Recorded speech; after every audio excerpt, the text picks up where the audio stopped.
और बिहार में आज चुनाव की तारीखों का ऐलान संभव है। आपको बता दें कि शाम 4 बजे चुनाव आयोग की प्रेस कॉन्फ्रेंस हो सकती है और इस प्रेस कॉन्फ्रेंस में बिहार चुनाव की तारीखों का ऐलान हो सकता है।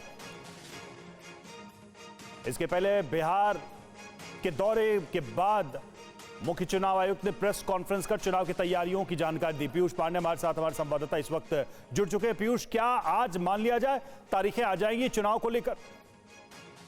बिल्कुल रवि, देखिए आज शाम 4 बजे बिहार विधानसभा चुनाव की घोषणा चुनाव आयोग की ओर से कर दी जाएगी। हाल ही में 2 दिवसीय दौरा किया था चुनाव आयोग ने और इसके बाद ये निर्णय लिया गया है। वहां पर भी तैयारियों का जायजा जो लिया गया था उसकी जानकारी मीडिया को चुनाव आयोग की ओर से दी गई थी और कल ही रात को चुनाव आयोग का जो प्रतिनिधिमंडल है वो लौटा है दिल्ली और आज शाम 4 बजे चुनावों की घोषणा कर दी जाएगी। विधानसभा चुनावों की सबसे अहम बात यह है कि स्पेशल इंटेंसिव रिवीजन के बाद ये घोषणा की जा रही है और सुप्रीम कोर्ट इस मामले पर 7 अक्टूबर को सुनवाई करेगा।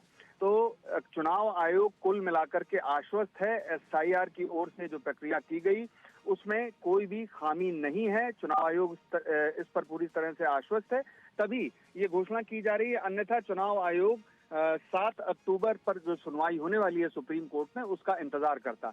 लेकिन चुनाव आयोग ने ये स्पष्ट कर दिया है ये निर्णय लेकर के कि वो अपनी जो कार्रवाई की गई थी एसआईआर की उससे पूरी तरह से संतुष्ट है और अब चुनावों की घोषणा आज शाम 4 बजे कर दी जाएगी। जी रवि, तो आज की घोषणा के साथ ही आचार संहिता भी लागू हो जाएगी पीयूष, यानी कि पार्टियों के लिए जो चुनावी दिशा निर्देश होते हैं, जो सीमाएं होती हैं, वो लागू हो जाएंगी उन पर। बिल्कुल रवि, देखिए आमतौर पर जब चुनावों की घोषणा की जाती है विधानसभा चुनावों की तो तत्काल प्रभाव से घोषणा के साथ ही आचार संहिता लागू कर दी जाती है। हालांकि कई मौकों पर यह भी देखा गया है कि चुनाव आयोग 1-2 दिन का अंतर भी रखता है, लेकिन विधानसभा चुनाव में ज्यादातर चुनाव आयोग आचार संहिता को तत्काल प्रभाव से लागू करता है जब घोषणा की जाती है। जी रवि, कुछ चरणों को लेकर खबरें आ रही हैं क्या? क्योंकि कल भी प्रेस कॉन्फ्रेंस में ये सवाल सामने आया था मुख्य चुनाव आयुक्त के कि कितने चरणों में चुनाव बिहार के कराएंगे आप? देखिए माना ये जा रहा है क्योंकि पिछला जो विधानसभा चुनाव था उसमें 3 चरणों में चुनाव को संपन्न कराया गया था।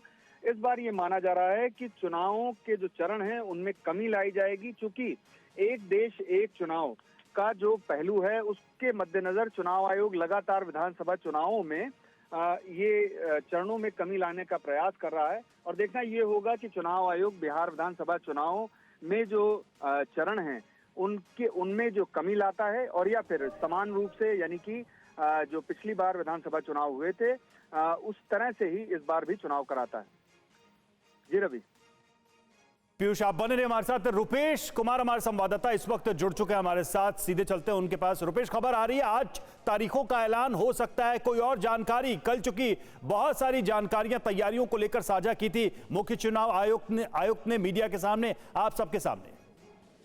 देखिए बिल्कुल, और मुख्य चुनाव आयोग ने जो तैयारियों का बयान दिया उसे ये लग रहा था कि चुनाव आयोग की तैयारियां मुकम्मल हो गई हैं। सबसे आखिर में राज्य के मुख्य सचिव से लेकर के डीजीपी और तमाम जिलों के जो जिलाधिकारी हों या फिर एसपी हों उनसे सुरक्षा व्यवस्था को लेकर के पूरी तैयारियां कर ली गई हैं। एसआईआर की प्रक्रिया समाप्त हो चुकी है और जो वक्त है कि जिस विधानसभा क्षेत्र में जो आखिरी नामांकन की तारीख होगी उसके 8 दिन पहले तक नए नाम जोड़े जा सकते हैं, दावा और आपत्ति लिए जा सकते हैं। और इसके अलावा जो प्रशासनिक तैयारियां हैं, चुनाव आयोग की अपनी तैयारियां हैं। जिस तरह से चुनाव आयोग प्रेस कॉन्फ्रेंस के बाद से उन्होंने कहा कि मुझे दिल्ली जाना है और मेरी फ्लाइट छूट रही है, उसे लग रहा था कि फिर आपस में जो विचार विमर्श है वो करने के बाद से और अगले ही दिन यानी कि आज शाम को 4 बजे घोषित हो सकता है, बिहार में चुनाव की तारीखों का ऐलान हो सकता है।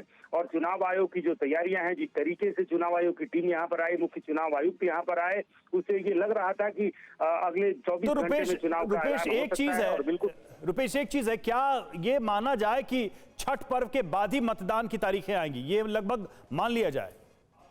देखिए, ये एक राय बन रही है और सभी राजनीतिक दलों ने ये अपना विमर्श दिया है चुनाव आयोग के सामने, और चुनाव आयुक्त भी इस बात से सहमत है कि छठ पर्व बिहार में लोक आस्था का महापर्व है और उस दौरान जितने प्रवासी हों, चाहे वो जहां रहते हो, देश में रहते हो, विदेश में रहते हो, चाहे वो होली में भले ना आए लेकिन छठ में जरूर अपने घर आते हैं। ऐसे में, और ये आंकड़ा सामने आया था कि लगभग 3 करोड़ जो प्रवासी हैं वो बिहार से बाहर रहते हैं, वो अगर अपने राज्य में पहुंचे हैं तो उनको वोट देने का मौका मिलना चाहिए। जो वोटिंग परसेंटेज बढ़ाने को लेकर के जो चिंता हर बार व्यक्त की जाती रही है, जो अस्थायी रूप से स्थानांतरित हैं, जिनके नाम 2 जगह थे उनके भी नाम कटे हैं, लेकिन बहुत सारे लोग ऐसे हैं जो बाहर रहते हैं लेकिन वो वोटर हैं बिहार के ही, लिहाजा अगर वो वापस आ रहे हैं तो एक उनके लिए भी मौका है कि वो उनके लिए भी एक अवसर होगा कि वो अपने मतदान का प्रयोग इस बार कर सके। नजर रहेगी 4 बजे की आज की चुनाव आयोग की प्रेस कॉन्फ्रेंस पर।